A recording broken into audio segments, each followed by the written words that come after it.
Waalaikumsalam warahmatullahi warahmatullahi wabarakatuh. wabarakatuh. Innal hamdalillah nahmadu wa nasta'inu wa nastaghfiruh wa na'udzu billahi min syururi anfusina wa min sayyiati a'malina may yahdihillahu fala mudhillalah wa may yudhlil fala hadiyalah. Selamat malam semuanya. Malam. Alhamdulillah pada malam minggu kali ini kita mengadakan ngobat yang insya Allah diridhoi dan diberkahi oleh Allah Subhanahu wa Ta'ala. Amin ya Rabbal Alamin. Gimana nih kabarnya pada malam minggu ini? Alhamdulillah baik, Kak. Semoga pada baik-baik aja ya. Oke, sebelumnya perkenalkan nama saya Tika Zahra dari Prodi Pendidikan Kimia 2020 sebagai moderator pada acara ngobat malam kali ini. Mari kita membaca basmalah bersama-sama. Bismillahirrahmanirrahim. Acara selanjutnya adalah pembacaan tilawatil Quran yang akan dibacakan oleh Muhammad Nazmi.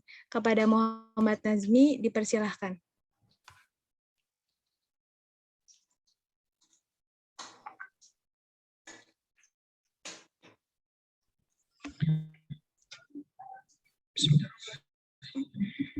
Assalamualaikum warahmatullahi wabarakatuh. Waalaikumsalam warahmatullahi wabarakatuh.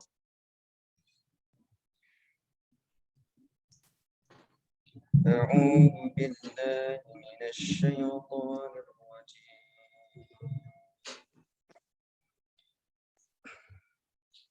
بسم الله الرحمن الرحيم.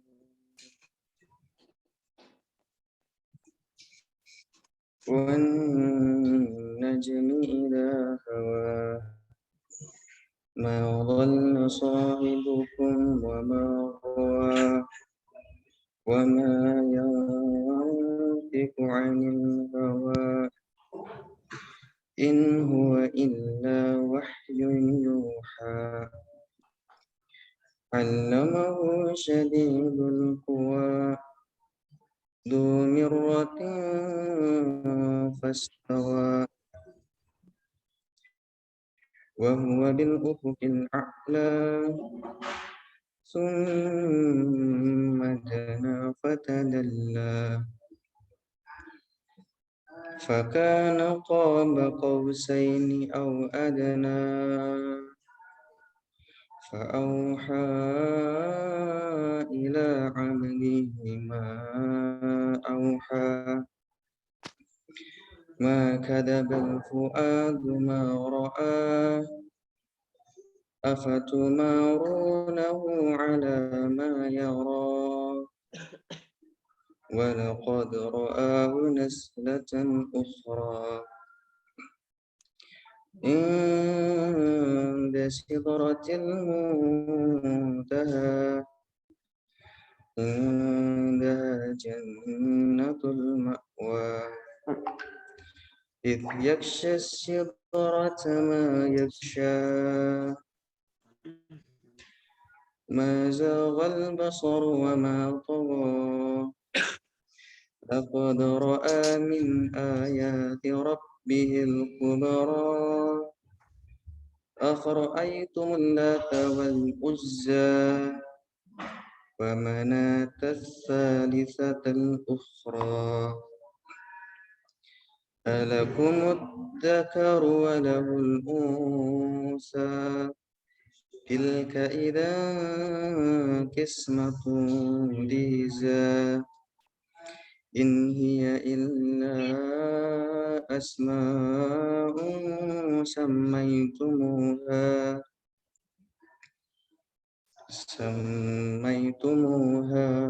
أنتم وآباؤكم ما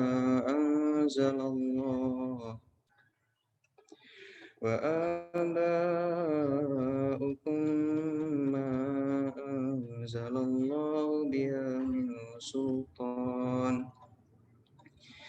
إن يتبعون إلا الظن وما تهوى الأنفس ولقد جاءهم من ربهم الهدى أم للإنسان ما تمنى فلله الآخرة والأولى وكم من ملك في السماوات وكم من ملك في السماوات لا تغني شفاعتهم شيئا إلا من بعد أن يأذن الله لمن يشاء ويرضى إن الذين لا يؤمنون بالآخرة ليسمون الملائكة تسمية الأنثى صدق الله العظيم. Assalamualaikum warahmatullahi wabarakatuh. Masya Allah, syukran kathiron kepada Saudara Muhammad Nazmi. Semoga orang yang mendengarkan dan yang membaca mendapatkan pahala dan rahmat dari Allah Subhanahu wa Ta'ala. Selanjutnya adalah pembacaan CV dari pemateri kita, yaitu Ustadz Syaf Muhammad Isa. Nama lengkap beliau yaitu Ustadz Syaf Muhammad Isa, lahir di Sukabumi tanggal 3 Juni 1986. Beliau beragama Islam, statusnya menikah. Alamat beliau Jalan Gandaria 1, Blok B6, nomor 9, Kompleks Villa Citra Bogor Utara, Kota Bogor. Profesinya penulis.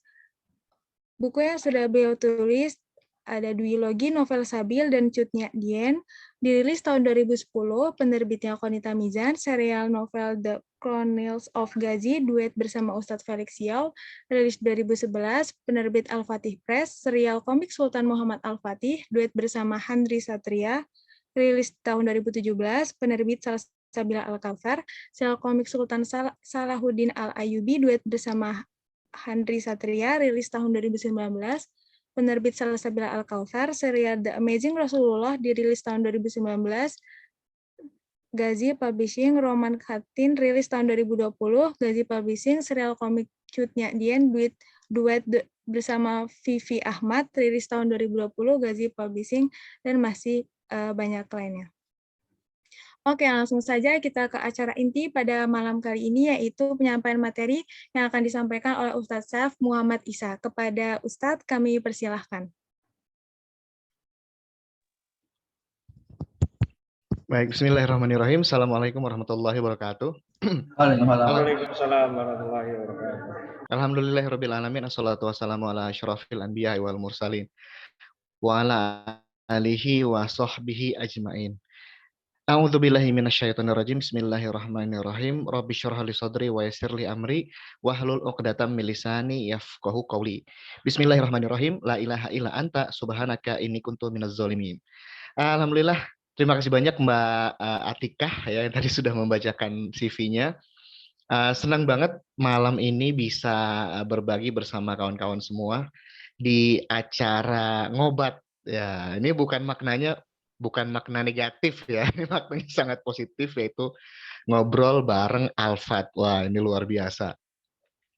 Nah, kawan-kawan sekalian, insya Allah dalam beberapa menit ke depan kita akan sedikit banyak mengungkap ya tentang perjuangan Sultan Muhammad Al-Fatih yang akan kita gali ya, kita ulik dari hal yang paling mendasar yang membawa inspirasi begitu serta motivasi bagi Sultan Muhammad Al-Fatih dalam menjalankan perjuangannya untuk mewujudkan cita-cita ya, mewujudkan bisyarah Rasulullah Muhammad Shallallahu Alaihi Wasallam ya, yaitu menaklukkan Konstantinopel. Begitu kan sekalian. Kenapa hal ini penting ya untuk kita ungkap? Karena memang pada masa kita sekarang ini ada banyak sekali ya generasi muda Islam di luar sana yang miskin motivasi, begitulah kira-kira.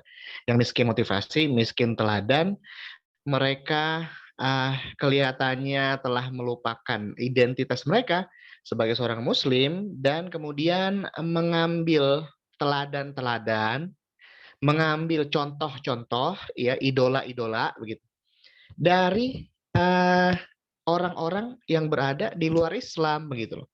Mengambil contoh-contoh idola dari orang-orang yang tidak berakidah Islam. Ya, itu tentu saja sangat memprihatinkan sekali bagi kita dan itu sebenarnya sangat berbahaya ya. Jangan salah ya. Generasi muda kita sekarang sangat gandrung ya dengan opak misalnya begitu ya.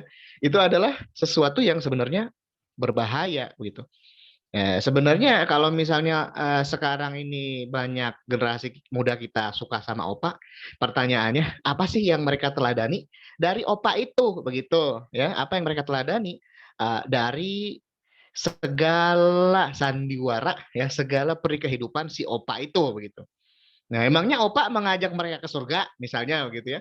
Memangnya opak mencontohkan kehidupan yang baik kepada mereka begitu. Memangnya opak ya menuntun mereka ya kepada jalan yang baik, jalan yang benar.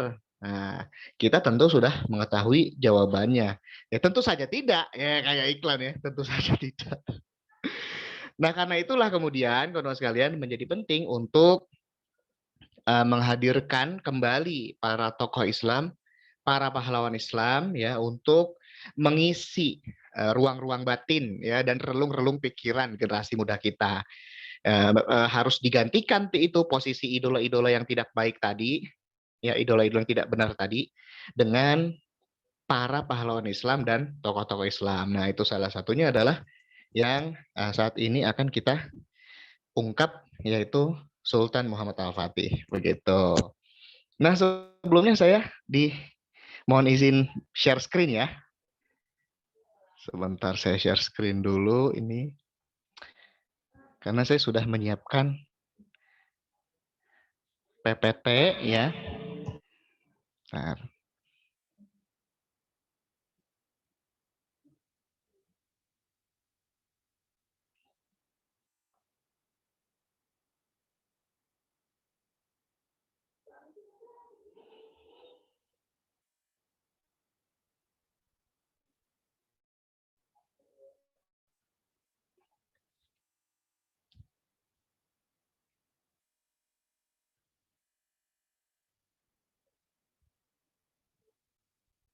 mana dia PPT-nya nih? Nah, ini.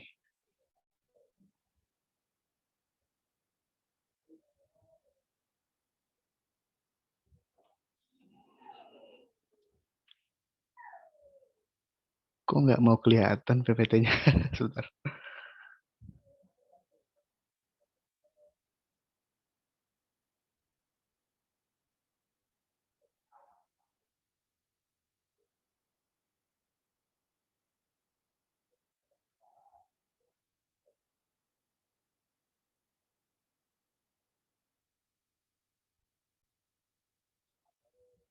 Bentar ya kawan-kawan ya.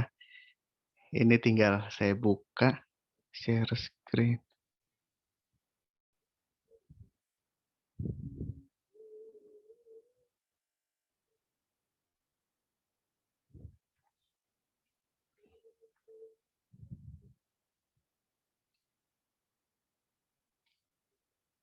Oke.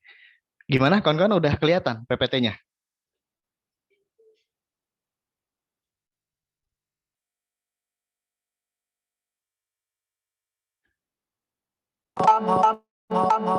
Halo?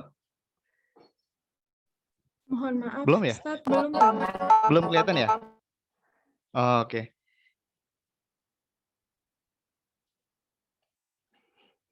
Oke, kalau gitu saya kirim PPT-nya sebentar ya.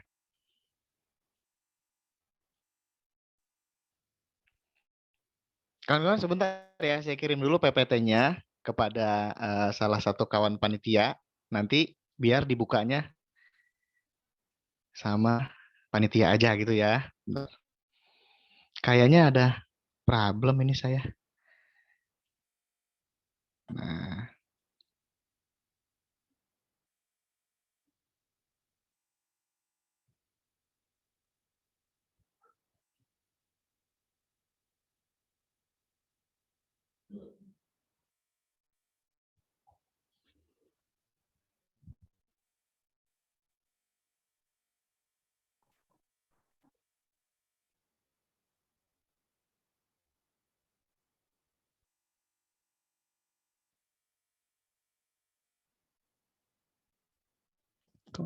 sebenarnya.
Nah, oke, kawan-kawan sekalian udah saya share kepada teman-teman. Nah, sekarang saya serahkan ya untuk membuka linknya.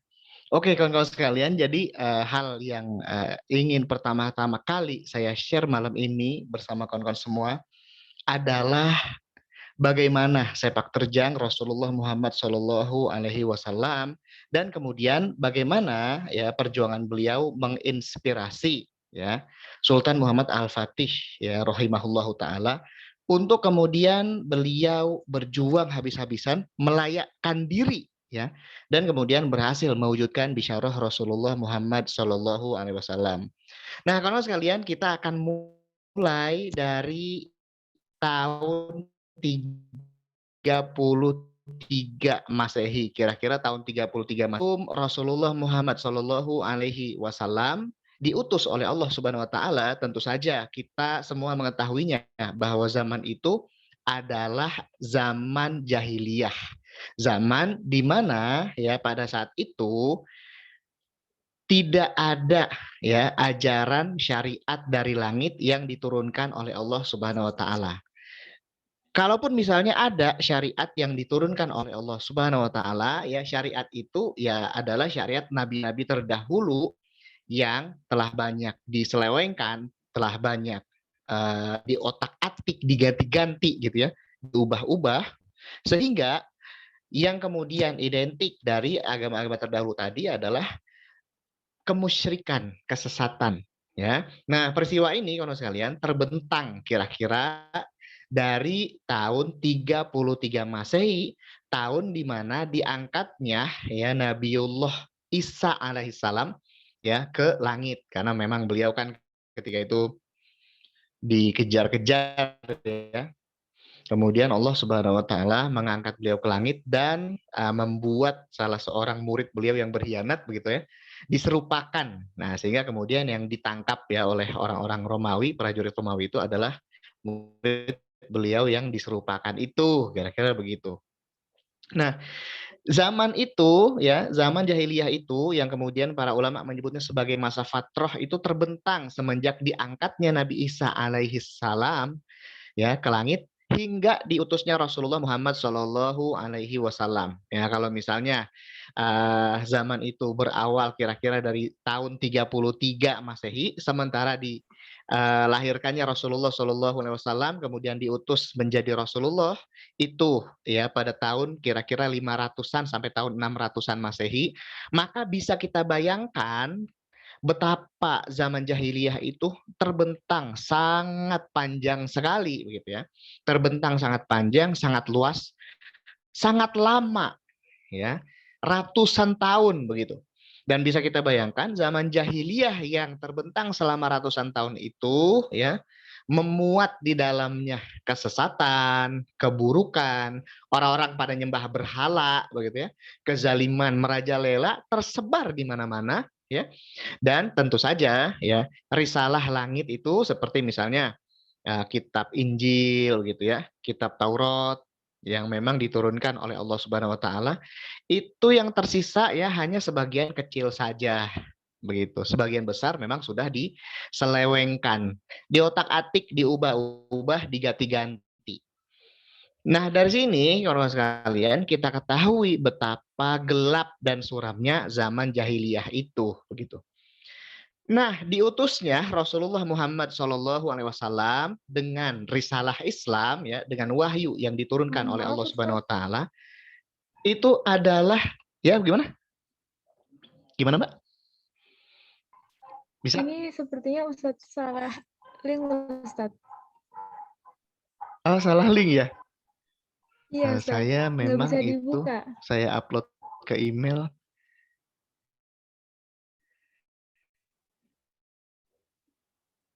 Putus-putus.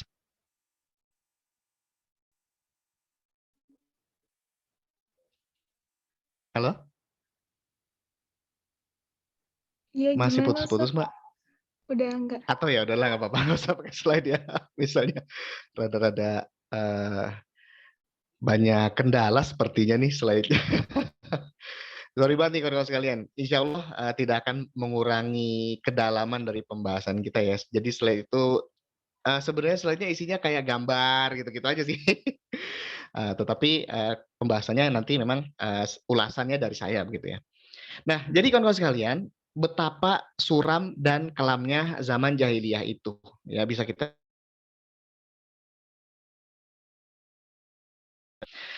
Nah, Rasulullah Shallallahu Alaihi Wasallam kemudian diutus oleh Allah Subhanahu Wa Taala pada hakikatnya adalah untuk membawa, untuk membawa, menuntun, ya kan, umat manusia yang tadinya tenggelam di dalam zaman jahiliyah, dalam kesesatan, dalam kekufuran, begitu ya, kepada zaman yang terang benderang, begitu, kepada zaman yang cemerlang, penuh dengan cahaya, ya. Cahayanya itu tentu saja ya berasal dari wahyu yang diturunkan oleh Allah Subhanahu wa taala kepada Rasulullah Muhammad Shallallahu alaihi wasallam. Nah, disinilah kawan-kawan sekalian arti penting Rasulullah Muhammad Shallallahu alaihi wasallam bagi kita ya, yaitu pada wahyu yang diturunkan kepada beliau. Itulah dia risalah Islam. Yang pertama.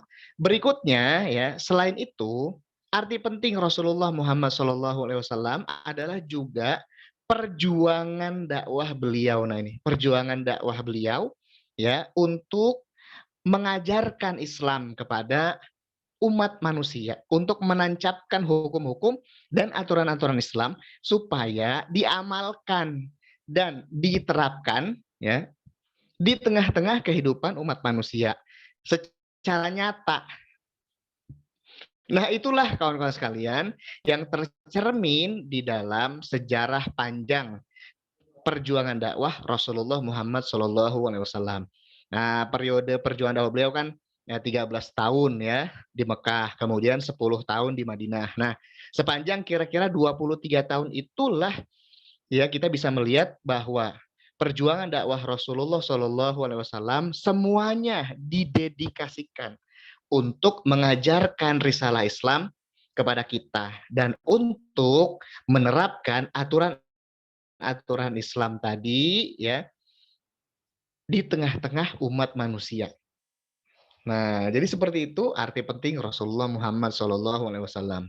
Nah, sebenarnya kalau sekalian ya jasa ya Rasulullah SAW bagi kita itu sebenarnya jauh lebih agung, jauh lebih besar, ya jauh lebih hebat begitu ketimbang jasa semua manusia lain. Ya, jasa Rasulullah SAW bahkan jauh lebih besar dan lebih agung ketimbang jasa orang tua kita kepada kita. Nah, kenapa begitu? Ya, orang tua kita sangat berjasa kepada kita. Kenapa begitu? Sebab orang tua kita lah ya yang melahirkan kita, membesarkan kita, merawat, mendidik dan mengurus kita sedari kecil. Ya, itu saja jasanya sudah sangat besar sekali.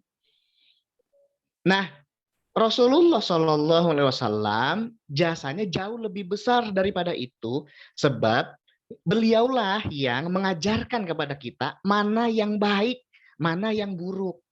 Ya, beliaulah yang kemudian memberikan jalan yang terang, begitu ya, melalui petunjuk yang diturunkan oleh Allah Subhanahu wa taala kepada beliau. Beliau yang mengajarkan kepada kita mana halal, mana haram, mana terpuji, mana tercela.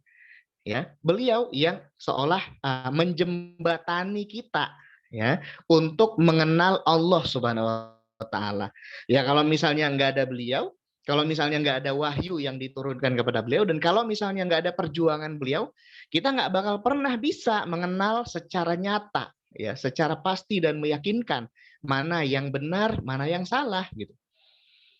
Nah, jasa ini, kawan sekalian, nggak bisa digantikan oleh siapapun, nggak bisa digantikan ya oleh manusia yang lain, nggak bisa digantikan oleh orang tua kita, gitu, dan nggak bisa digantikan oleh siapa-siapa. Ya, dan sinilah poin pentingnya, yaitu wahyu. Nah, kawan sekalian ya, tentu kita kalau misalnya baca riwayat Rasulullah SAW, kita mengetahui bahwa beliau ya pertama kali mendapatkan wahyu yaitu adalah pada bulan Ramadan ya. Para ulama ada yang menyebut pertama kali turun wahyu itu tanggal 17 Ramadan ya. Ada juga yang menyebut tanggal 21 Ramadan begitu. Tapi yang pasti di malam-malam yang ganjil begitu ya. Nah, beliau pertama kali mendapatkan wahyu di Gua Hiro, ya kan, di Jabal Nur. Jadi Jabal Nur, di atas Jabal Nur itu ada Gua Hiro begitu. Disitulah beliau pertama kali mendapatkan wahyu. Ya, tentu saja kita mengetahui ada surat Al-Alaq ayat 1 sampai dengan 5 ya.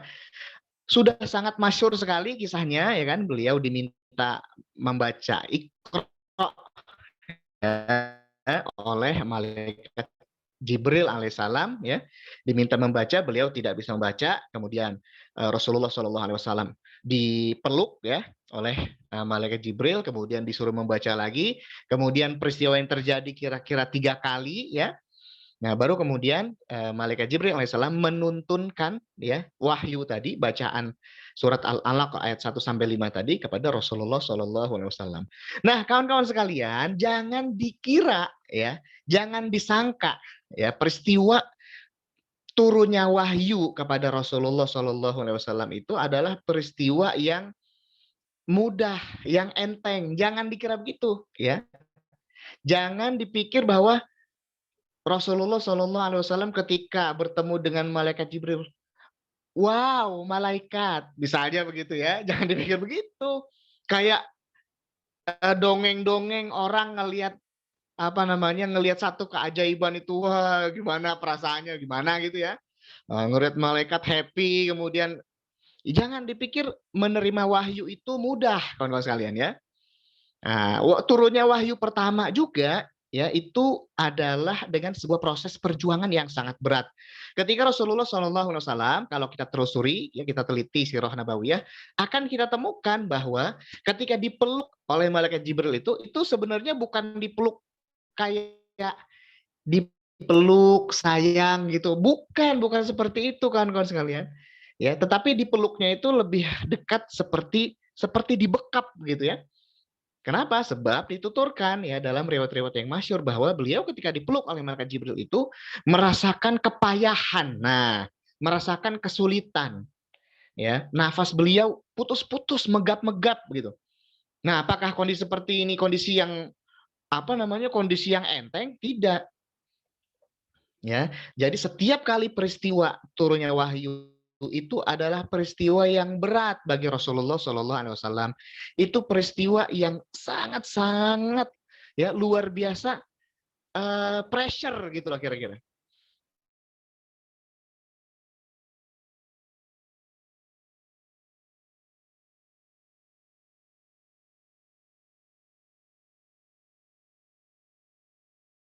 Ya, merasakan sesuatu yang berat, sesuatu yang sulit. Ya, kadang beliau merasa demam, terlihat seperti orang demam gitu ya. Nah, keringat bercucuran begitu di dahi beliau, di wajah beliau. Padahal ketika itu cuaca sedang dingin misalnya, ya. Nah, ini menunjukkan bahwa datangnya wahyu, proses menerima wahyu pada hakikatnya adalah sebuah proses spiritual yang berat. Ya. Pernah terjadi pula satu kali Rasulullah SAW sedang menunggang unta beliau. Tiba-tiba untanya ambruk begitu ya. Nah, ambruk, jatuh terduduk begitu, menderum. Dan nggak bisa berdiri lagi, nggak kuat. Kenapa begitu? Ternyata Rasulullah SAW ya ketika sedang menunggangi unta itu, beliau sedang menerima wahyu. Begitu kawan-kawan sekalian. Nah, beratnya menerima wahyu ini dituturkan oleh Allah Subhanahu wa taala di dalam Al-Qur'an surat Al-Muzammil ayat 5 ya. Di dalam ayat itu Allah Subhanahu wa taala berfirman, A'udzubillahi minasyaitonirrajim, inna sanulqi 'alaika qaulan tsaqila. Sesungguhnya kami akan menurunkan kepadamu perkataan yang berat. Nah, itu. Ya, jadi turunkan kepada Rasulullah SAW itu adalah perkataan yang berat. Qaulan tsaqilan, perkataan yang berat kawan sekalian. Ya, perkataan yang berat.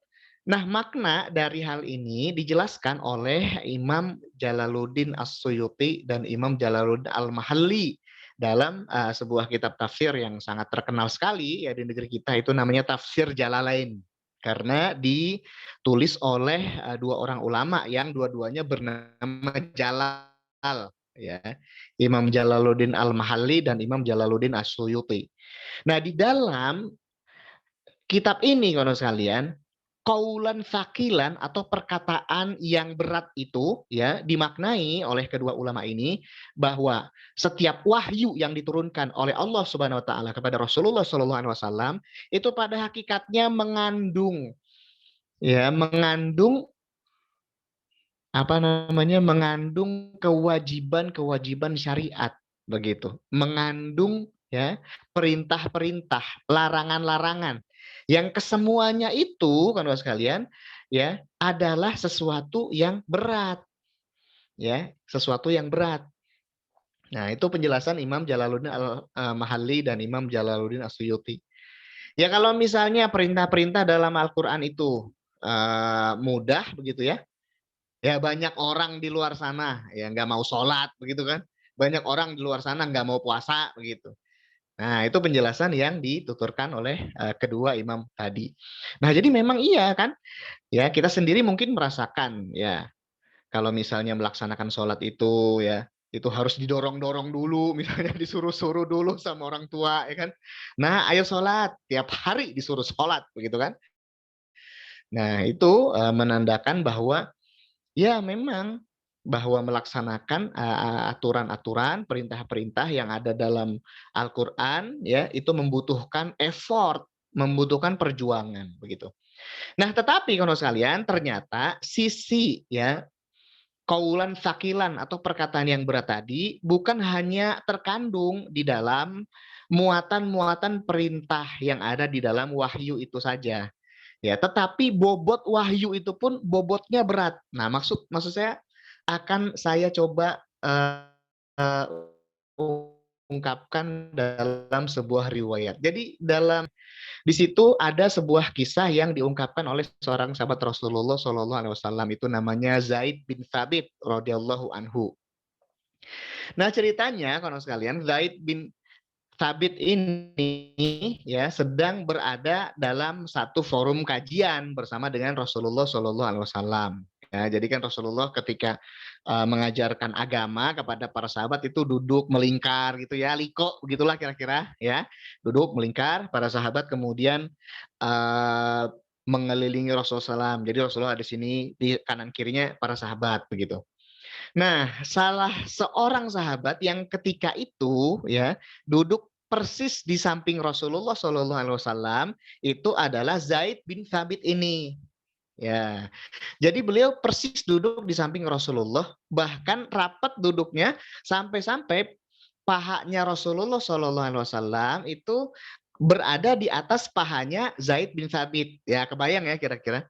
Nah, jadi ini riwayatnya dituturkan oleh Zaid bin Thabit, kemudian diriwayatkan oleh Imam Al-Bukhari. Nah, ketika itu Zaid bin Thabit menceritakan bahwa kok mendadak ya beliau merasa bahwa paha beliau itu makin lama semakin semakin sakit ditindih oleh pahanya Rasulullah SAW. Awalnya sih biasa-biasa aja gitu ya. Tapi lama-lama kok pahanya Rasulullah SAW yang berada di atas pahanya Zaid bin Sabit itu terasa berat gitu. Ya, tadinya biasa-biasa aja gitu, kok lama-lama jadi berat. Nah, kemudian Zaid bin Sabit pun melihat apa yang terjadi kepada Rasulullah SAW yang duduk di samping beliau. Oh, ternyata Rasulullah SAW saat itu sedang menerima wahyu. Nah, berat wahyu itu kawan-kawan sekalian ya, bahkan sampai-sampai ya pahanya Rasulullah yang tadinya enteng terasa ya oleh Zaid bin Sabit lama-lama menjadi berat. Nah, dari sini kawan-kawan sekalian bisa kita ambil ya sebuah kesimpulan bahwa menerima wahyu itu tidak pernah mudah.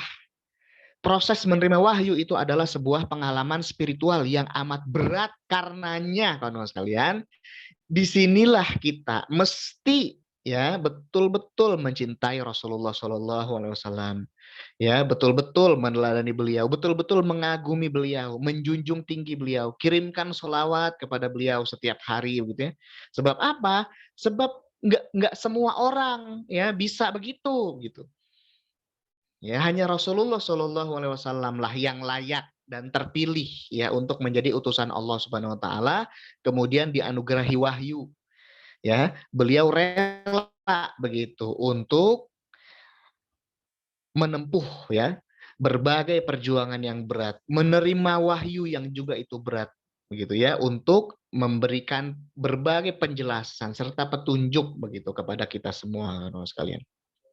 Nah, dari sini ya Rasulullah Shallallahu alaihi wasallam kemudian bersabda, Latuf tahannal Kustantiniyah. Nah, ini Latuf tahannal Kustantiniyah fala ni'mal amiru amiruha wala ni'mal jaisyu dzalikal jaish. Ya, ini salah satu hadis sahih yang diriwayatkan oleh Imam Ahmad. Rasulullah Shallallahu alaihi wasallam bersabda, Konstantinopel pasti akan ditaklukkan. Ya, Konstantinopel pasti akan ditaklukkan. Maka sebaik-baik penakluk adalah komandan yang memimpin penaklukan kota itu, dan sebaik-baik pasukan adalah pasukan yang mewujudkan penaklukan kota itu. Nah, itulah dia sabda Rasulullah Shallallahu alaihi wasallam. Dan sabda ini, kawan-kawan sekalian, betul-betul menginspirasi Sultan Muhammad Al-Fatih. Tapi sebelum kita coba ungkap ya bagaimana Sultan Muhammad Al-Fatih terinspirasi oleh sabda Rasulullah Shallallahu alaihi wasallam, kalau kita tarik ke belakang ternyata udah dari dulu-dulunya, dari para leluhurnya ya, Sultan Muhammad Al-Fatih itu udah terinspirasi ya. Para pendahulunya Sultan Muhammad Al-Fatih sudah terinspirasi oleh sabda Rasulullah Shallallahu alaihi wasallam. Ya, semenjak Sultan Osman ya, semenjak Sultan Orhan, ya, kemudian para penerus-penerusnya, bahkan bapaknya sendiri Sultan Muhammad Al-Fatih, bapaknya Sultan Murad II ya, juga terinspirasi oleh sabda Rasulullah Shallallahu alaihi wasallam. Nah, sebelum sampai kepada Sultan Muhammad Al-Fatih, ingin sedikit saya singgung tentang Sultan Osman Ghazi. Nah, ini kalau misalnya ada yang mungkin pernah nonton itu ada serial Kurulus Osman ya, gitu-gitu lah ya. Nah, itu ya lumayan lah gitu. Nah, jadi kalau sekalian Osman Ghazi ini adalah pendiri Kesultanan Turki Utsmani begitu. Sultan Osman Ghazi ini ya memang yang memang nantinya ya kesultanan ini dinisbahkan kepada beliau ya Utsmaniyah, karena memang beliau namanya Utsman. Jadi khilafah Turki Utsmani itu tidak dinisbahkan kepada Khalifah Utsman bin Affan, bukan ya, tetapi dinisbahkan kepada Sultan Osman bin Ertugrul ya, Osman Ghazi. Ya, gelarnya Ghazi memang ya, Osman Ghazi. Nah, Sultan Osman ini kan sekalian adalah pendiri khilafah Turki Utsmani, pendiri Kesultanan Utsmaniyah. Beliau memang seorang pemimpin yang terkenal amat soleh, amat baik ya. Beliau adalah seorang pemimpin yang selalu serius untuk berjuang di jalan Allah Subhanahu wa taala, berjihad di jalan Allah Subhanahu wa taala, begitu kan Mas sekalian. Ya. Nah, pada suatu malam, nah jadi beliau punya guru Ya, Sultan Osman ini punya guru agama namanya Syekh Edebali. Ya. Nah, Sultan Osman ini menikah dengan anak perempuannya Syekh Edebali, begitu. Jadi selain guru juga bapak mertua ya bagi Sultan Osman Syekh Edebali ini. Nah, pada suatu malam, kawan sekalian, Sultan Osman ini ya tidur begitu di rumahnya Syekh Edebali. Pada malam itulah kemudian Sultan Osman bermimpi. Ya, Sultan Osman ini bermimpi. Jadi dia mimpinya itu saking memorable, ya, saking indah mimpinya itu. Dia kemudian ingat mimpi itu, bisa menjelaskan dengan tervisualisasikan begitu ya, bahwa mimpi itu adalah sesuatu yang sangat luar biasa. Gitu. Nah, mimpi ini kemudian beliau ceritakan kepada Syekh Edebali, dan Syekh Edebali pun kemudian menyampaikan tafsir mimpi itu. Ya, pada perkembangan berikutnya Sultan Osman pun menceritakan mimpi ini kepada putra beliau ya, Orhan yang nantinya akan meneruskan kepemimpinan beliau. Jadi mimpinya itu seperti apa? Mimpinya itu adalah dalam mimpi itu Sultan Osman melihat dia sedang duduk berhadap-hadapan bersila dia dengan Syekh Edebali. Kemudian dari dada Syekh Edebali ini terbitlah ya, keluarlah sebuah bulan purnama ya, keluar dari dadanya Syekh Edebali, bulan purnama. Kemudian bulan purnama tadi masuk ke dalam dadanya Sultan Osman. Ya. Setelah masuk bulan purnama itu ke dalam dadanya Sultan Osman, kemudian Sultan Osman menyaksikan tumbuhlah sebuah pohon. Pohon itu besar sekali, ya, rindang sekali. Dan ternyata ya dalam mimpi itu beliau juga menyaksikan pohon itu menaungi ya benua-benua yang ada saking besarnya. Afrika dinaungi, Asia dinaungi, Eropa dinaungi ya. Pegunungan-pegunungan besar ya di berbagai benua tadi juga dinaungi oleh pohon itu. Nah, pegunungan Karpatia dinaungi yang ada di Balkan, pegunungan Taurus, pegunungan Kaukasus dinaungi juga, sungai-sungai besar yang ada di benua-benua tadi pun dinaungi juga ya. Eufrat, Tigris, Sungai Danube yang ada di Eropa, semuanya dinaungi oleh pohon besar tadi. Nah, kemudian Sultan Osman menyaksikan ya daun-daun yang ya ada di ranting-ranting pohon besar itu tadi kemudian diterpa angin ya, dan daun-daun tadi berubah menjadi bilah-bilah pedang, yang bilah-bilah pedang tadi kemudian menyasar, tertancap kepada kota-kota besar yang ada ya di bawahnya. Nah, yang terbanyak ya dari pedang-pedang tadi itu ternyata menancapnya di situ, di Konstantinopel itu gitu. Nah, mimpi ini kalau sekalian ya, kemudian diteruskan. Ketika itu Sultan Osman melihat Konstantinopel begitu indah ya, dalam mimpinya nih, masih mimpi nih. Ya, kemudian ya kota Konstantinopel itu ya berubah menjadi sebuah bintang, yang bintang itu kemudian ya dinaungi dan diiringi oleh sebuah bulan sabit. Nah, begitu. Nah, setelah itu ya bintang dan bulan sabit ini kemudian berubah menjadi cincin. Sultan Osman mengambil cincin itu dan mengenakan cincin itu pada jarinya sendiri. Nah, setelah itu dia terbangun. Luar biasa kalau saya lihat. Nah, saking memorable-nya mimpi ini, beliau ceritakan itu kepada Syekh Edebali, dan Syekh Edebali kemudian menyampaikan tafsir mimpinya. Ya, bahwa Sultan Osman dan keturunan-keturunannya nanti ya akan menguasai berbagai wilayah yang ada di antara benua-benua itu. Gitu. Nah, selain itu, kabar gembiranya adalah ya nantinya Sultan Osman dan keturunan-keturunannya akan berjuang ya, menaklukkan Konstantinopel, begitu kan sekalian. Nah, mimpi ini kemudian dikenal sebagai impian Utsman, Osman's Dream. Salah seorang sejarawan Barat itu namanya Caroline Finkel, ya seorang ahli sejarah Turki Utsmani. Kemudian menulis sebuah buku judulnya Osman's Dream. Ya, itu belum diterjemahkan, sayang sekali. Padahal bukunya cukup bagus begitu. Nah, impian ini kemudian ya merasuk ya ke dalam batin sanubari Sultan Osman, diwariskan terus kepada penerus-penerusnya, kepada keturunan-keturunannya, ya. Nah, beliau juga kemudian melakukan segala daya upaya, berjuang untuk mewujudkan mimpi tadi, yaitu menaklukkan Konstantinopel. Ya, sebab ternyata ya selain dari mimpi itu, Sultan Osman juga mengetahui ada sabda Rasulullah Shallallahu Alaihi Wasallam ya bahwa Konstantinopel pasti akan ditaklukkan. Nah, ini ibaratnya jadi kayak obsesi semenjak akar dari ya Kesultanan Turki Utsmani itu, yaitu Sultan Osman. Nah, mimpi ini kemudian diwariskan kepada Orhan, ya Orhan mewariskannya kepada Bayezid I, ya Bayezid mewariskannya kepada penerus-penerusnya begitu. Ya bahwa harus berjihad, harus berjuang, ya mewujudkan bisyarah Rasulullah Shallallahu Alaihi Wasallam begitu. Sampai kemudian cita-cita itu pun ya tiba ya kepada Sultan Muhammad Al-Fatih. Sebelum Sultan Muhammad Al-Fatih, bapaknya Sultan Muhammad Al-Fatih yaitu Sultan Murad II ya. Sultan Murad II atau Sultan Murad Koja ya. Itu juga telah melakukan pengepungan terhadap Konstantinopel, hanya saja ya sayangnya masih belum berhasil begitu.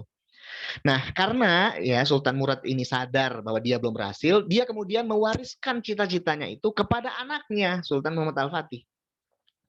Karenanya Sultan Muhammad Al-Fatih kemudian ya semenjak dari kecilnya mendapatkan didikan yang terbaik, mendapatkan didikan yang unggul dari para ulama. Nah, di sini kawan-kawan sekalian, peran guru ya sangat penting dalam proses pembentukan karakter seseorang.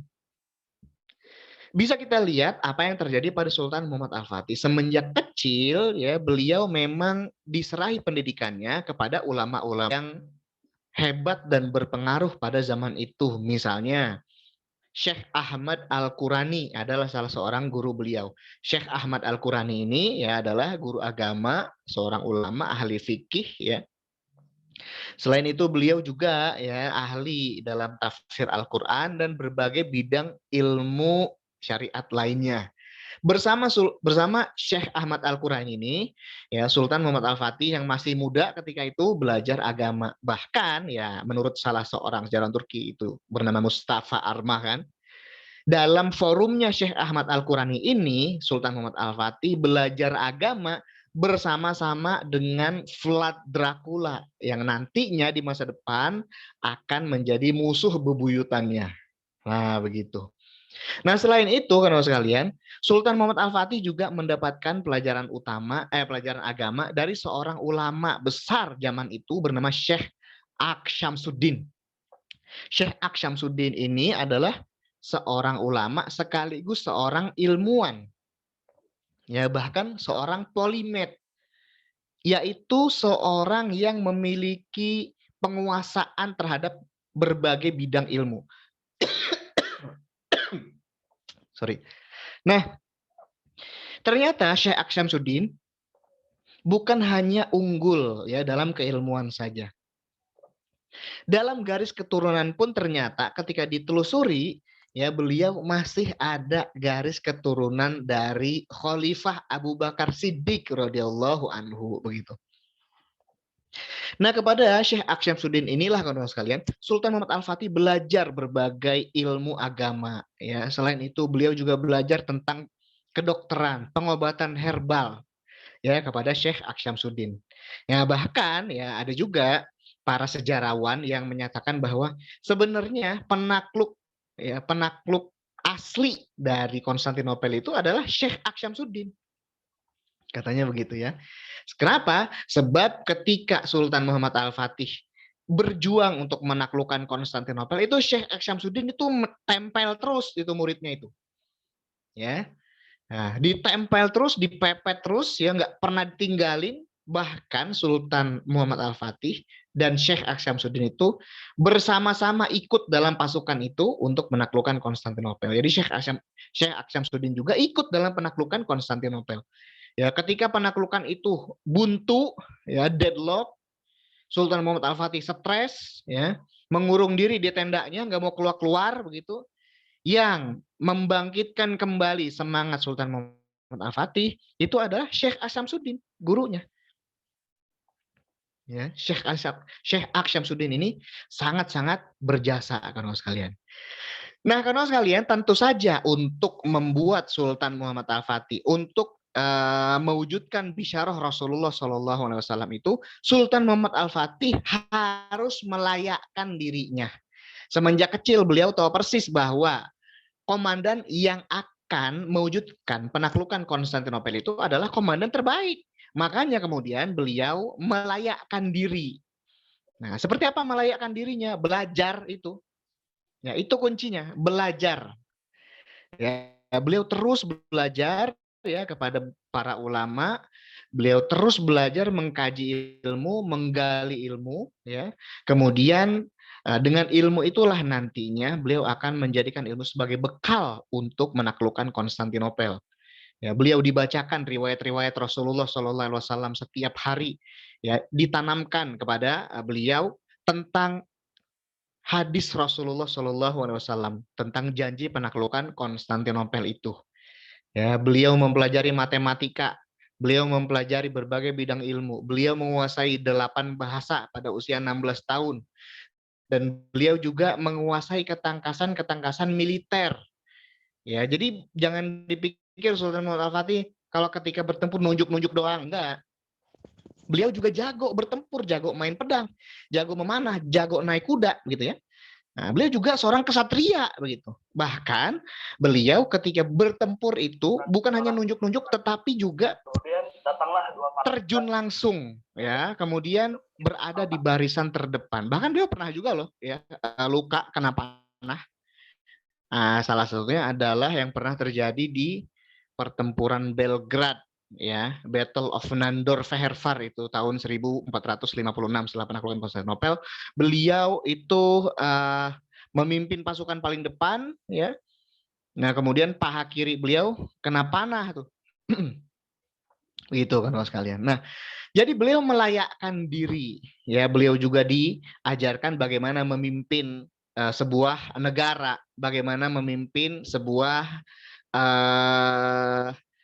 struktur atau sistem administrasi, gitu. Ya, beliau diserahi kepemimpinan beberapa sanjak, istilahnya beberapa sanjak atau kegubernuran Kesultanan Turki Utsmani, ya. Nah, di situ beliau belajar. Nah, tumbuh terus ya mental seperti ini hingga kemudian ya Sultan Muhammad Al-Fatih mengambil alih tampuk kepemimpinan ya kira-kira pada usia 19 tahun itu ketika wafatnya ya bapak beliau itu Sultan Murad kedua ya pada tahun 1451 begitu. Nah, kalau sekalian ketika memimpin inilah obsesi ya cita-cita untuk mewujudkan penaklukan Konstantinopel itu semakin membara. Ya kekuasaan udah di tangan ya kan. Nah, kekuasaan udah di tangan ini betul-betul dimanfaatkan oleh beliau untuk melakukan persiapan-persiapan ya. Nah, persiapan-persiapan itulah yang kemudian menjadikan beliau menatap tajam ya seperti sorot mata elang gitu ya. Nah, karena memang apa? Kenapa disebut elang? Ya, ini bukan julukan kosong sebab memang yang memberikan julukan elang kepada Sultan Muhammad Al-Fatih itu adalah musuh-musuhnya gitu ya, negara-negara barat Eropa, negara-negara kafir Eropa ketika itu. Ya, Sultan Muhammad Al-Fatih itu mereka juluki sebagai Aquila. Aquila itu elang ya, dari bahasa Italia ya. Nah, Sultan Muhammad Al-Fatih memahami bahwa kalau misalnya mau menaklukkan Konstantinopel ya itu urat nadinya harus dipotong dulu. Urat nadinya harus dipotong ya. Urat nadinya itu apa? Selat Bosporus. Selat Bosporus ini ya semenjak ratusan tahun itu digunakan untuk mengalirkan berbagai bantuan berupa pasokan logistik, senjata, militer, prajurit ya ke Konstantinopel. Makanya Selat Bosporus harus dikuasai begitu. Nah, Sultan Muhammad Al-Fatih melihat pada titik di mana titik paling sempit di Selat Bosporus itu dia melihat di daratan Asia itu udah ada sebuah kastil, sebuah benteng itu namanya Anadolu Hisari. Kastil Anadolu Hisari ini dibangun oleh buyut beliau, Sultan Bayazid I, Yildirim Bayazid.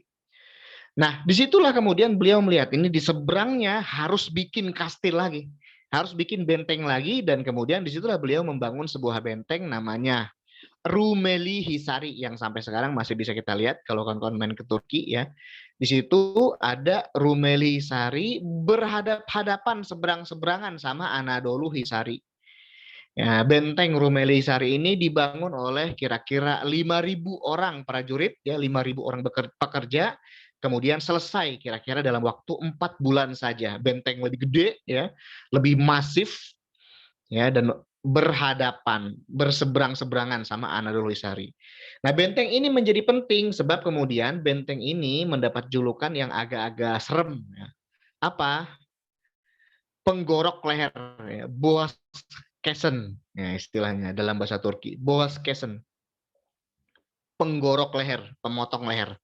Kenapa begitu? Ya sebab siapapun sekarang yang lewat di Selat Bosporus, ya, kapal mana aja yang lewat itu harus lapor begitu, ya, kepada otoritas Turki Utsmani yang ada di situ, yang menguasai benteng itu. Dan benteng itu kemudian dikuasakan kepada seorang perwira, ya, Turki Utsmani, itu namanya Firuz Bey. Nah, kemudian kalau misalnya ada, ya, yang terindikasi mau memberikan pasokan senjata atau apapun begitu, ya, kepada Konstantinopel, ya sudah dilarang, ditahan. Nah, kalau ngeleyet ya itu kata orang Sunda. Kalau ngeyel juga, ya, untuk melewati Selat Bosporus itu akan ditembak dari benteng itu gitu. Ya, dan ini terjadi gitu. Nah, kalau sekalian, selain itu Sultan Muhammad Al-Fatih juga mempersiapkan pasukan terbaik. Pasukan terbaik ini yang sekarang ini kita kenal sebagai Janissary, ya.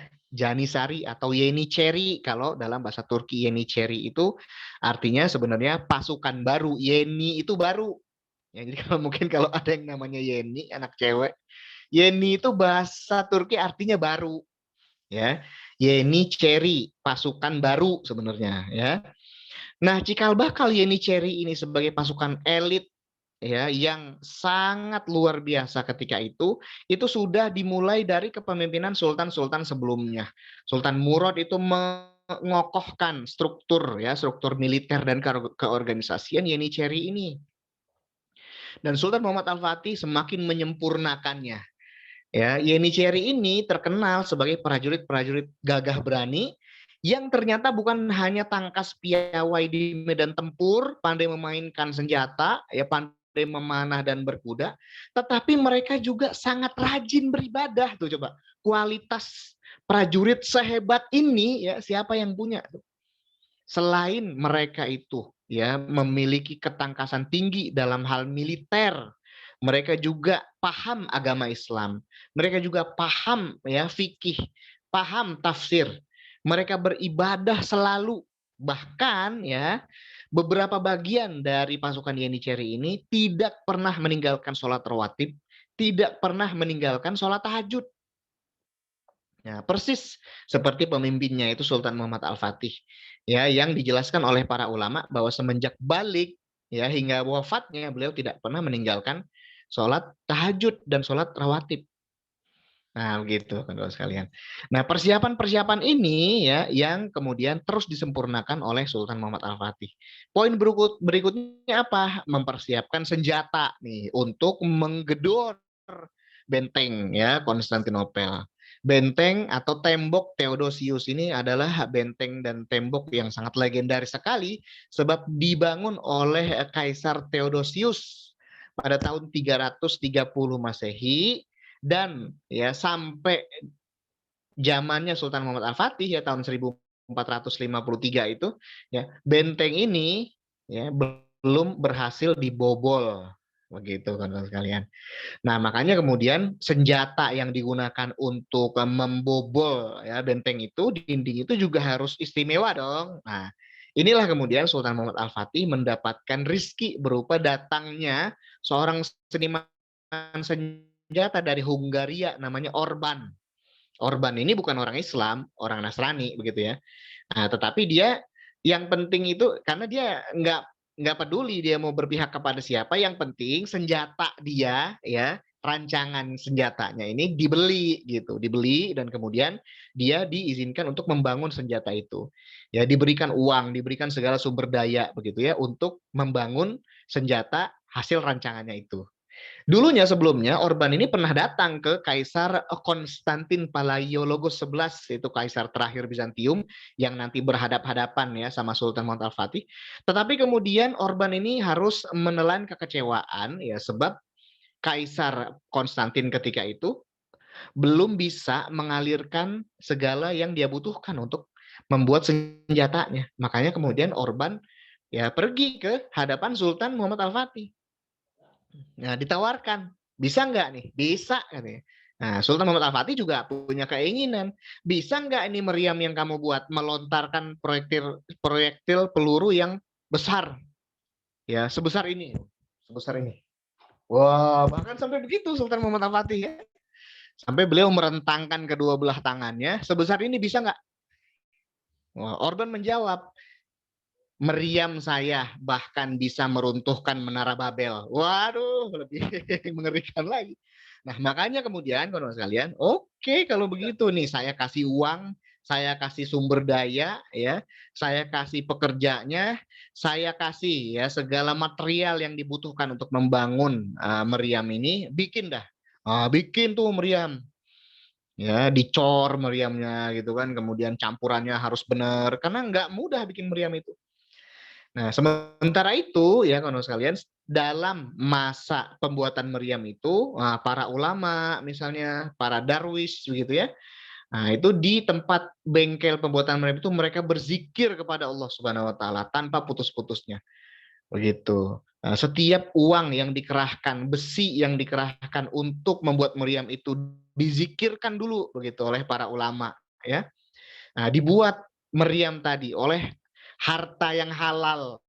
Ya, dipastikan itu harta yang halal. Subhanallah bihamdi. Sultan Muhammad Al-Fatih rahimahullah taala memang sangat luar biasa. Nah, kemudian setelah persiapan itu ya berhasil dirampungkan, maka berangkatlah Sultan Muhammad Al-Fatih bersama dengan pasukan ya pasukan kaum muslimin ketika itu ya ke Konstantinopel, 250.000 prajurit dan diproyeksikan untuk menyerbu kota itu ya dari 3 arah, dari 3 titik ya, dari sebelah barat, sebelah utara dan sebelah selatan. Nah, dari sebelah barat itu adalah pasukan Sultan Muhammad Al-Fatih 250.000 itu dan meriam-meriamnya ntar ada di situ. Dari sebelah selatan adalah armada kapal ya Sultan Muhammad Al-Fatih yang berjumlah 400 kapal dipimpin oleh seorang jenderal Laksamana Turki Utsmani namanya Sulaiman Baltaulu. Dari sebelah utara, kawan-kawan sekalian, itu juga ada armada kapal yang nanti harus masuk ya ke Selat Tanduk Emas. Armada kapal ini dipimpin oleh Wazir Agung Turki Utsmani waktu itu, namanya Zanos Pasha. Zanos Pasha ini ya adalah seorang wazir agung mualaf, orang Yunani ya, baru masuk Islam tapi semangat juangnya luar biasa. Sorry. Dan dialah yang kemudian ditugasi untuk memimpin penyerangan dari sebelah utara. Nah, kawan-kawan sekalian ya, tentu kemudian kita melihat, wah udah dah takluk ini Konstantinopel. Nah, tapi ternyata kawan-kawan sekalian tidak semudah itu Ferguson ya. Kenapa? Sebab 400 kapal dari selatan yang dipimpin Sulaiman Baltaulu itu keok di hadapan 125 kapal Bizantium.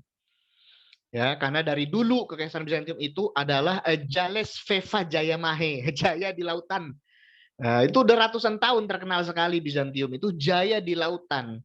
Walaupun kapal-kapal Turki Utsmani 400 unit lebih banyak, tapi ternyata 400 kapal itu kebanyakan ukurannya kecil-kecil. Sementara kapal Bizantium yang 125 ya ukurannya gede-gede, ya galeon gitu kan. Nah, ya udah ya kalah apalagi ya kekaisaran Bizantium ini punya senjata rahasia itu namanya Greek Fire atau api Yunani. Nah, api Yunani ini kalau sekalian itu dibuat dengan satu campuran kimiawi, campuran ramuan yang sampai sekarang ya menurut beberapa sumber itu belum ketahuan apa campurannya gitu. Ya, sebab ketika disemburkan api Yunani ini bahkan di atas lautan pun dia bisa kebakar. Nah, gitu ya.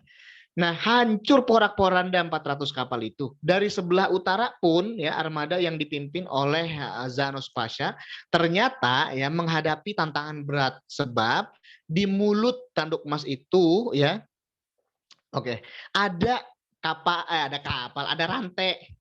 Ya, ada rantai nih. Nggak bisa masuk dong. Rantai nggak bisa diapa-apain begitu ya. Nah, rantai itulah kawan sekalian yang menjadi penghalang. Nah, dari sebelah barat, Sultan Muhammad Al-Fatih bersama pasukannya juga nggak bisa lewat, nggak bisa masuk. Kenapa? Sebab begitu kuat dan gigihnya pertahanan di tembok Theodosius itu. Tembok Theodosius itu adalah sistem pertahanan 3 lapis. Pertahanan paling luar adalah parit.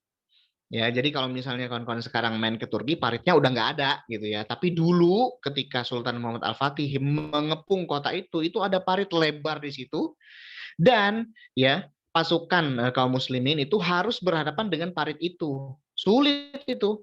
Ya, kalau mau nyebrangin parit dipanah mati kan begitu.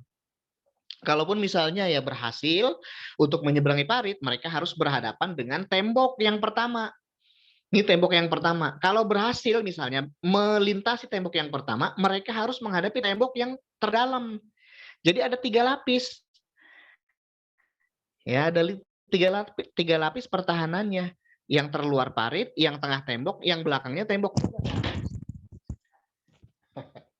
Sorry, terlalu bersemangat. Nah, jadi 3 lapis pertahanan ini, kawan sekalian, ini sangat-sangat menyusahkan Sultan Muhammad Al-Fatih. Sangat-sangat menyusahkan sekali.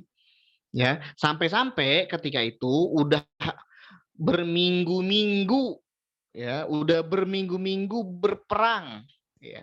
Nggak ada titik terang, tetap nggak ada titik terang kawan sekalian. Sampai Sultan Muhammad Al-Fatih stres ya, stres gimana lagi nih? Mayat-mayat sudah bergelimpangan ya. Nah, udah pada syahid. Nah, muncullah kemudian suara-suara sumbang yang dihembuskan oleh seorang wazir agung Turki Utsmani namanya Halil Pasha. Halil Pasha ini adalah seorang wazir tua, sudah menjabat semenjak bapaknya Sultan Muhammad Al-Fatih. Kemudian dia ngomong, "Wahai Sultan, kamu gimana kecilnya aja saya tahu ya. Mayat kalau gitu kita mundur dulu. Mungkin bukan zaman kita sekarang ya, penaklukan ini bisa terwujud. Mungkin nanti di zaman berikutnya, di kepemimpinan berikutnya, generasi anak-anak kita, begitu kata dia, kaya-kaya bener. Nah, ya kan? Tapi ya, kalau sekalian, Sultan Muhammad Al-Fatih kemudian tidak mendengar perkataan itu.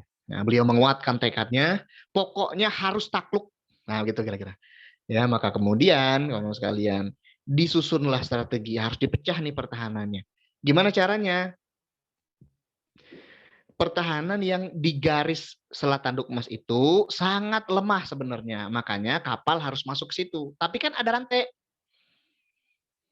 Nah, kalau gitu biarkan saja rantainya. Kita naikin kapal kita. Nah, inilah dinaikinnya kapal Sultan Muhammad Al-Fatih. 70 banyaknya naik ya ke Selat Tanduk Emas. Ini legendaris sekali ya. Sampai kemudian pada pagi harinya budu berjajar di dalam Selat Tanduk Emas itu ya. Kemudian terpecah itu pertahanan ya. Setelah itu dibombardirlah oleh Sultan Muhammad Al-Fatih dari sebelah barat. Nah, kira-kira pada tanggal 27 Mei 1450-an dihentikan semuanya. Kenapa begitu? Ya, sebab jangan terburu-buru. Oke, ini udah ada perkembangan yang bagus ya. Sudah pecah pertahanan pasukan Konstantinopel Bizantium. Ya, tapi jangan buru-buru. Tanggal 27 dihentikan. Tanggal 28 Sultan Muhammad Al-Fatih memerintahkan kepada seluruh pasukannya bermunajat kepada Allah Subhanahu wa taala. Mereka semua puasa, berzikir, membaca Al-Qur'an, murojaah Al-Qur'an, tilawah, dan dilarang semuanya pada hari itu oleh Sultan Muhammad Al-Fatih, dilarang melakukan kemaksiatan. Sebab beliau tahu persis kemenangan datangnya dari Allah Subhanahu wa taala dan dari ketaatan kita semua kepada aturan Allah Subhanahu wa taala. Ya, itu tanggal 28 Mei 1453. Malamnya udah masuk tanggal 29 Mei 1453, kira-kira jam 2 dini hari, jam 2 pagi, Sultan Muhammad Al-Fatih memproklamirkan serangan umum besar-besaran sampai akhir, ya, untuk menaklukkan Konstantinopel. Jam 2 pagi. Dimulailah serangan habis-habisan jam 2 pagi, kan Mas kalian. Jam 7 paginya, ya, bendera Islam sudah tertancap di tembok Theodosius itu. Dan itu kemudian menjadi simbol bahwa Konstantinopel sudah berhasil ditaklukkan oleh kaum muslimin. Ya, Sultan Muhammad Al-Fatih kemudian melakukan prosesi masuk kota itu pada pagi harinya, tepatnya dari gerbang Carisius. Dan kemudian Sultan Muhammad Al-Fatih melakukan prosesi, ya, berjalan dengan penuh keagungan hingga tiba di depan gereja Hagia Sophia. Ketika itu masih gereja, ya, banyak orang yang berlindung di situ. Nah, kemudian Sultan Muhammad Al-Fatih mengumumkan bahwa mereka semuanya tidak akan diganggu, ya, mereka semuanya selamat. Nah, ketika itulah kemudian Sultan Muhammad Al-Fatih mengubah, ya, memproklamirkan untuk mengubah itu menjadi masjid. Ya, alhamdulillah sekarang sudah berfungsi lagi sebagai masjid. Ini adalah sebuah perkembangan yang luar biasa. Nah, hari itulah kalau sekalian Sultan Muhammad Al-Fatih berhasil mewujudkan bisyarah Rasulullah Shallallahu Alaihi Wasallam. Saat itulah beliau membuktikan Rasulullah Shallallahu Alaihi Wasallam tidak pernah berdusta, ya. Keyakinan beliau yang kuat kepada sabda Rasulullah Shallallahu Alaihi Wasallam itulah, ya, yang kemudian membuat beliau mengerahkan segala daya upaya, berpasrah diri kepada Allah Subhanahu wa taala, sehingga kemudian Allah Subhanahu wa taala sudi untuk memberikan kemenangan kepada beliau dan seluruh pasukan kaum muslimin yang ikut dalam penaklukan Konstantinopel itu. Ya, ditaklukkannya Konstantinopel itu kemudian kawan sekalian menjadi penanda, ya, berakhirnya abad pertengahan, dan kemudian, ya, menjadi salah satu tanda masuknya dunia, masuknya peradaban umat manusia pada zaman modern, begitu kan Mas kalian. Nah, dari situlah bisa kita lihat, ya, apa yang menjadi rahasia Sultan Muhammad Al-Fatih adalah beliau yakin seyakin-yakinnya pada sesuatu yang tidak terlihat. Beliau beriman kepada janji Rasulullah Shallallahu Alaihi Wasallam. Ya, ketika Rasulullah SAW mengucapkan janji itu, kan janji itu belum ada kenyataannya kan. Nah, belum kelihatan kan. Tapi beliau yakin pada sesuatu yang nggak kelihatan itu, dan beliau berjuang keras untuk itu. Begitu kawan-kawan sekalian. Demikian kawan-kawan sekalian kisah penaklukan Konstantinopel oleh Sultan Muhammad Al-Fatih. Sementara demikian, bila taufik wal hidayah. Wassalamualaikum warahmatullahi wabarakatuh. Saya kembalikan kepada Mbak Atika. Silakan Mbak. Masya Allah, itulah tadi penjelasan materi yang sangat luar biasa dari Ustadz. Syukran jazilan Ustadz atas materi yang disampaikan. Semoga apa yang disampaikan bermanfaat untuk kita semua. Oke, selanjutnya sesi tanya jawab. Untuk peraturan sesi tanya jawab diberikan 3 pertanyaan. Bisa melalui raise hand atau via kolom chat.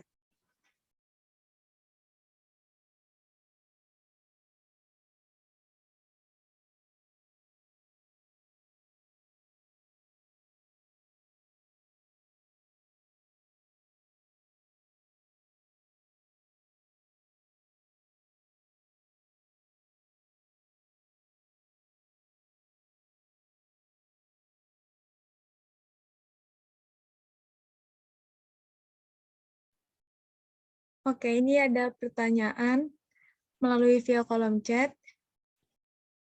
Gimana ya Kak, kalau kita mau meneladani beliau pada era sekarang ini, contohnya bagaimana, terutama bagi mahasiswa seperti kita? Oke, Masya Allah, luar biasa. Terima kasih banyak Mbak Atika pertanyaannya. Iya, jadi kalau sekalian, ya, sejarah itu tidak pernah basi, ya. Sejarah itu tidak pernah outdated, enggak. Kenapa begitu? Ya sebab Allah Subhanahu wa taala sendiri memerintahkan kepada kita untuk selalu memperhatikan sejarah demi ya kehidupan kita di masa datang. Itulah yang difirmankan Allah Subhanahu wa taala dalam Al-Qur'an.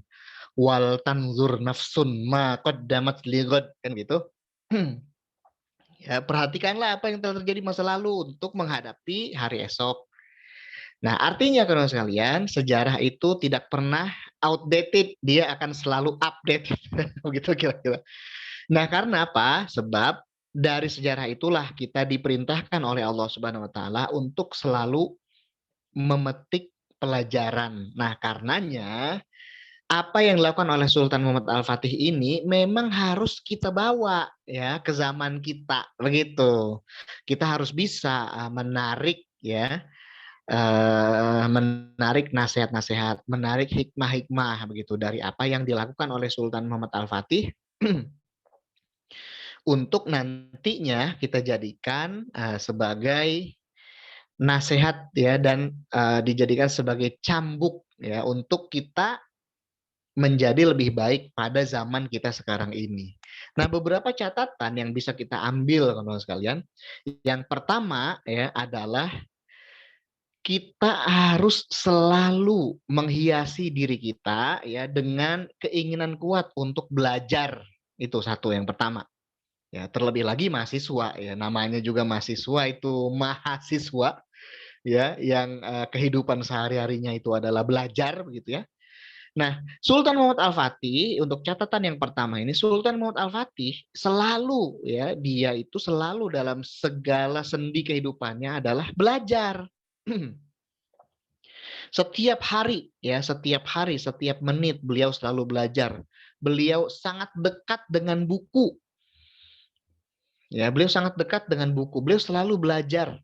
Beliau selalu membaca. Kenapa ya? Kalau misalnya beliau pindah rumah misalnya itu perpustakaannya ikut semua, ya. Perpustakaan pribadi beliau ikut semua. Nah, beliau rajin membaca, beliau juga rajin menulis.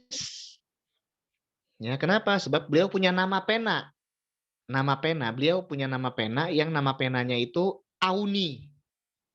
Itu nama penanya Sultan Muhammad Al-Fatih. Ya, beliau menggubah syair-syair, beliau menulis catatan-catatan begitu. Beliau memiliki perpustakaan pribadi yang bahkan ya kalau kalian ketika menaklukkan Konstantinopel ya, itu beliau nyari perpustakaan pribadinya Kaisar Konstantin Palaiologos. Ya, dicari tuh mana perpustakaannya, ya ketika didapat perpustakaan itu, kemudian koleksi-koleksinya itu kan sekalian segera dilebur begitu, digabungkan ya ke dalam perpustakaan beliau. Nah, begitu. Beliau memang sangat luar biasa dalam apa namanya? Ya kalau mau kita bilang nafsu belajar. Nah, ini nafsu belajarnya tinggi. Ya. Nah, poin yang kita yang pertama, belajar. Selalu belajar. Ya kalau misalnya dibilang siapa Steve Jobs kalau nggak salah, stay hungry, stay foolish, ya begitu ya. Tetaplah lapar, tetaplah bodoh begitu. Kenapa? Ya sebab dengan memiliki sikap seperti itu, kita akan selalu terdorong untuk mempelajari ya hal-hal baru, ya, mempelajari hal-hal yang belum kita kuasai. Kita nggak pernah puas untuk bisa ya menambah talenta kita, menambah valensi dan potensi kita. Nah, tentu saja semua itu hanya bisa dilakukan dengan belajar. Ya, belajar, belajar dan terus belajar. Nggak pernah ada kata berhenti, ya. Nggak pernah ada kata ya selesai. Yang pertama belajar. Yang kedua, teman-teman sekalian, ya ibadah. Nah ini, ya Sultan Muhammad Al-Fatih ya sangat kuat ibadahnya, sangat kuat munajatnya, ya sangat kuat dalam mendekatkan diri kepada Allah Subhanahu wa taala dalam berbagai aktivitas-aktivitas nafilah beliau gitu. Ya. Nah, bisa kita bayangkan beliau tidak pernah meninggalkan sholat tahajud, tidak pernah meninggalkan sholat rawatib, ya.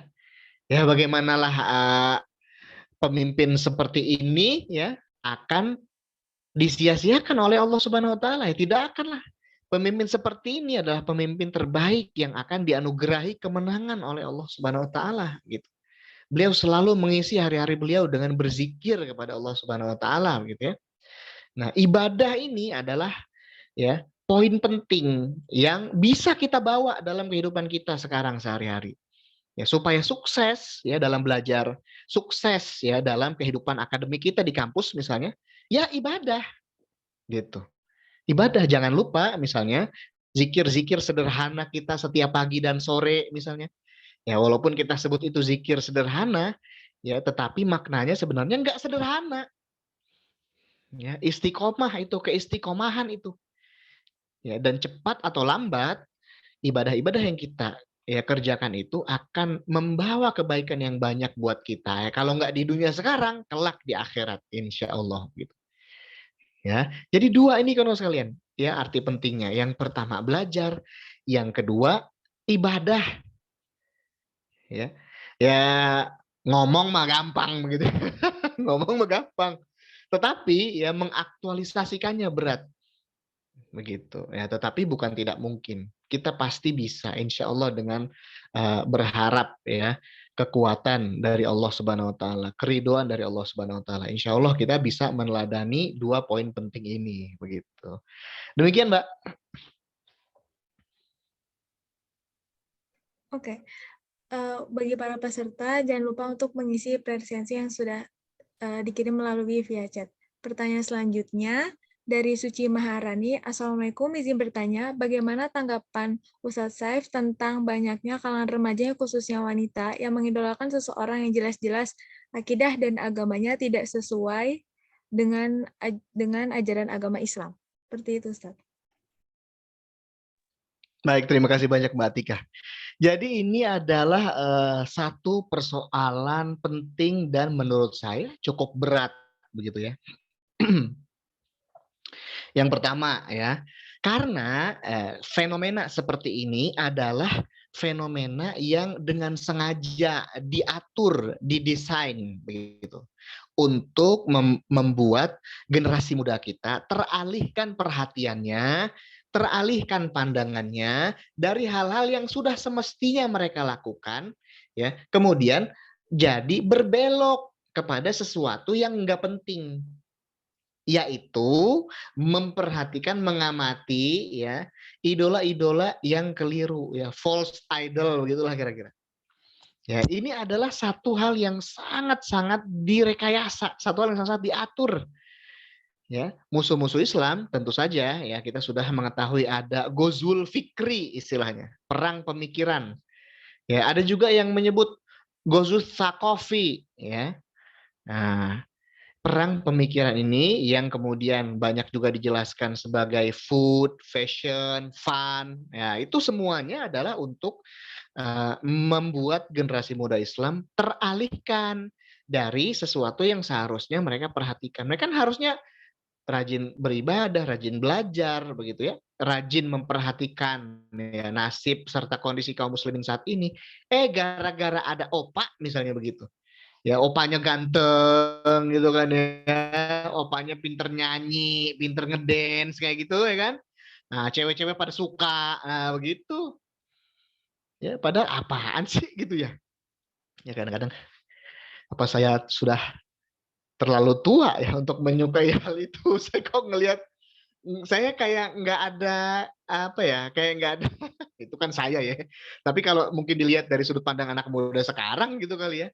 Opa itu ini banget gitu kan. Korea itu wah betul-betul memukau gitu ya. Betul-betul memukau walaupun gantengnya operasi gitu, operasi plastik, plastiknya plastik kresek misalnya gitu. Nah, itu semua sebenarnya sekarang berhasil untuk mengalihkan perhatian generasi muda kita jadi ke arah situ ya. Yang pertama ini adalah upaya ya dengan sengaja dilakukan oleh musuh-musuh Islam tentu saja untuk mengalihkan perhatian generasi muda Islam. Yang kedua, kawan-kawan sekalian ya, telah lemah dan rendahnya pemahaman generasi muda Islam terhadap agamanya. Nah, akibat dari rendah dan lemahnya pemahaman agama ini membuat mereka jadi lupa pada identitas mereka sebagai seorang muslim. Makanya kemudian mereka mengidolakan orang-orang di luar sana yang menurut khazanah Islam itu nggak jelas, nggak penting. Ya, opa itu nggak penting. Aduh, ya emang kita yang kita teladani dari opa apaan sih gitu kira-kira. Opa itu kan dia bisa sampai di titik kesuksesan seperti itu dengan perjuangan. Wah, gitu. Dengan perjuangan berat, dengan peluh, dengan perih. Nah, dia harus latihan dance dalam sehari 10 jam misalnya gitu ya. Itu kerja keras. Wow, luar biasa dong kerja keras begitu ya. Nah, tapi kalau misalnya dilihat dari sudut pandang agama, apa faedahnya gitu loh. Apa faedahnya? Nggak ada faedahnya bisa dibilang. Itu hanya untuk apa ya mau saya bilang ya? Hanya untuk memuaskan sifat-sifat naluriah manusia aja begitu kira-kira. Ya.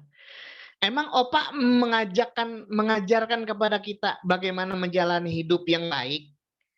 Emang Opa mengajarkan kepada kita adab-adab Islami? Kan enggak.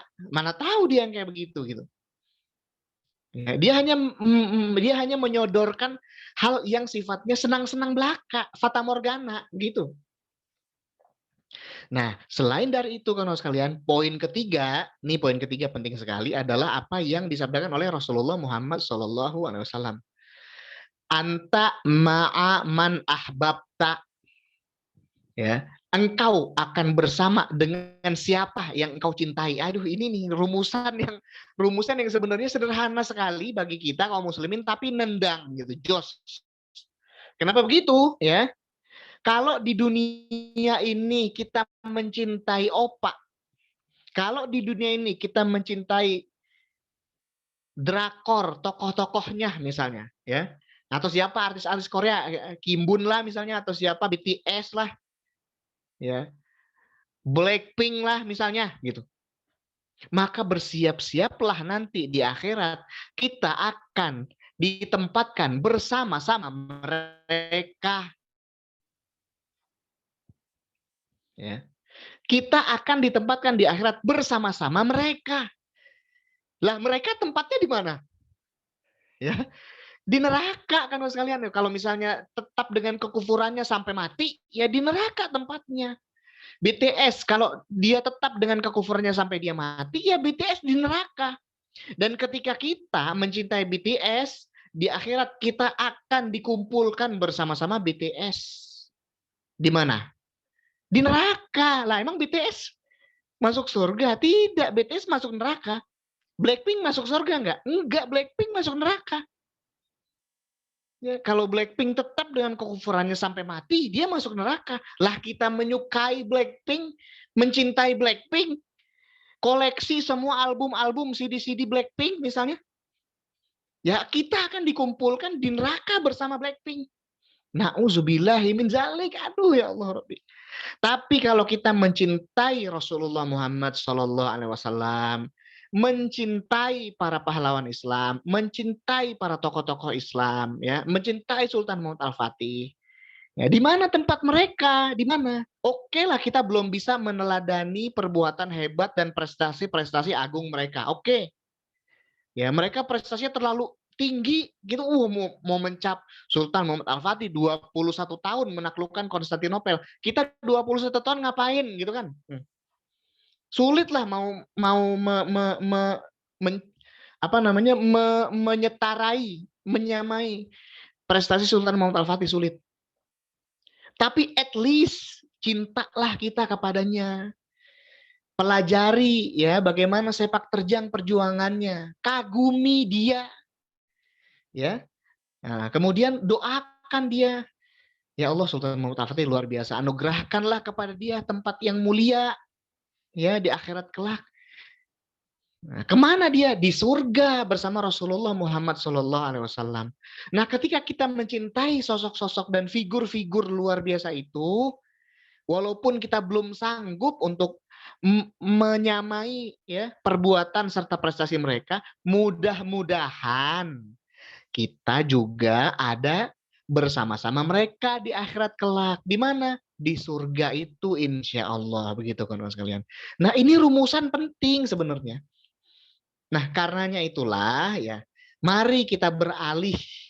Jangan suka sama Opa begitu. Jangan suka sama Blackpink ya. Jangan suka sama BTS. Apalagi sampai wow bener-bener kayak apa sih? Fans berat ya. Otaku ya gitu ya. Wibu apa gitu istilahnya nggak jelas-jelas begitu. Ya, fans berat begitu.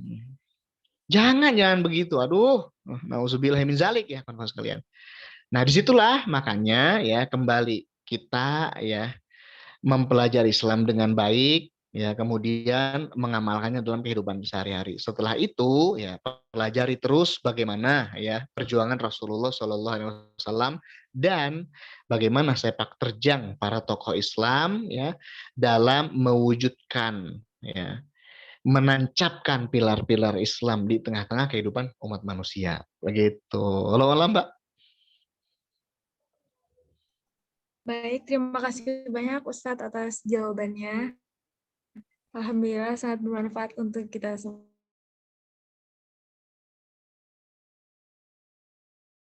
Tugas untuk dokumentasi.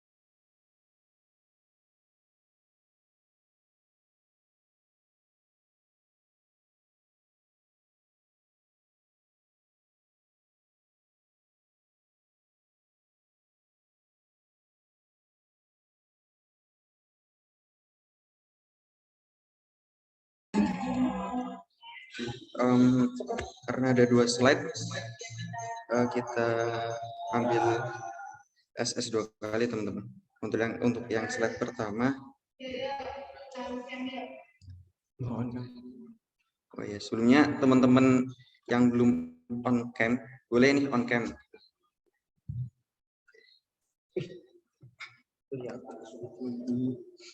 Ini ada 49 partisipan. Teman-teman yang sekiranya nggak ada kendala, sekiranya bisa on cam, boleh banget buat on cam. Yuk teman-teman.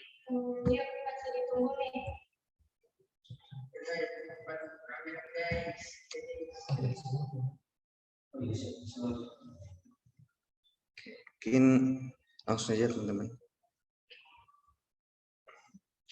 Untuk yang slide pertama, 1, 2, 3.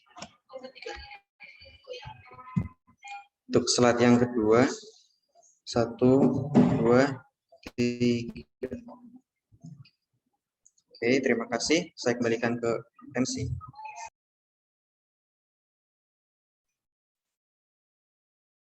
Oke, selanjutnya pembacaan doa yang akan dibacakan oleh Yusuf Fadli.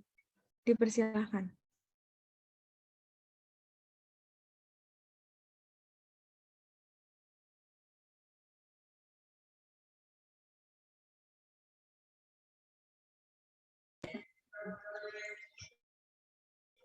Baik, bismillah. Assalamualaikum warahmatullahi wabarakatuh. Baik, sebelumnya mari kita tundukkan hati kita sejenak untuk meminta permohonan ampun kepada Allah SWT atas segala dosa yang pernah kita lakukan, baik disengaja maupun yang tidak disengaja. Kita awali dengan istighfar 3 kali. Astaghfirullahaladzim. Astaghfirullahaladzim. Astaghfirullahaladzim. Al-Fatihah. A'udzubillahi minasyaitonirrajim. Bismillahirrahmanirrahim. Alhamdulillahirabbil alamin arrahmanirrahim. Maliki yaumiddin. Iyyaka na'budu wa iyyaka nasta'in. Ihdinas siratal mustaqim. Siratal ladzina an'amta 'alaihim ghairil maghdubi 'alaihim waladdallin. Alhamdulillahi hamdan katsiran thayyiban mubarakan fihi. Alhamdulillahi rabbil alamin. Allahumma sholli ala sayyidina Muhammad wa ala ali sayyidina Muhammad wa sallim radhiyallahu an kulli sahabati rasulillahi ajma'in walhamdulillahi rabbil alamin. Rabbana taqabbal minna innaka antas sami'ul alim. Rabbana atina fid dunya hasanah wa fil akhirati hasanah wa qina adzabannar. Allahumma ighfir li wa liwalidayya warhamhum kama rabbawna shighara. Allahumma inna nas'aluka salamatan fid din wa afiyatan fil jasad wa ziyadatan fil ilmi wa barakatan fil rizqi wa taubatan qablal maut wa rahmatan indal maut wa maghfiratan ba'dal maut.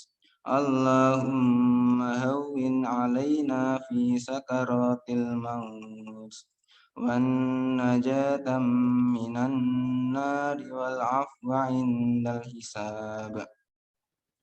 Allahumma inni a'udzu bika min adzabil qabr wa min adzabin nari jahannam wa min fitnatil mahya wal mamat wa min syarri fitnatil masiihid dajjal. Allahumma inna nas'alukal istiqomah wa husnul khatimah.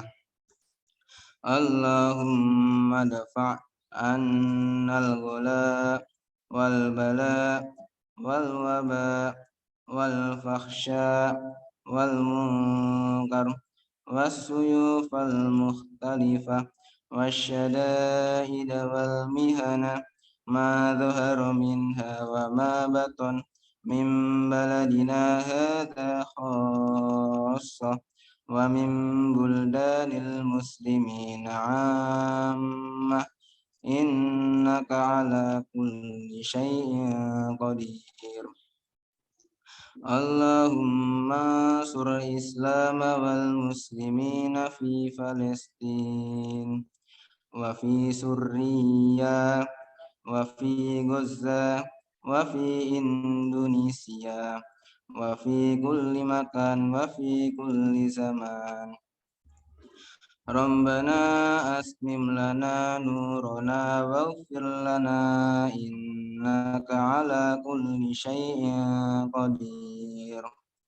Subhana rabbika rabbil izzati amma yasifun wa salamun alal mursalin walhamdulillahi rabbil alamin.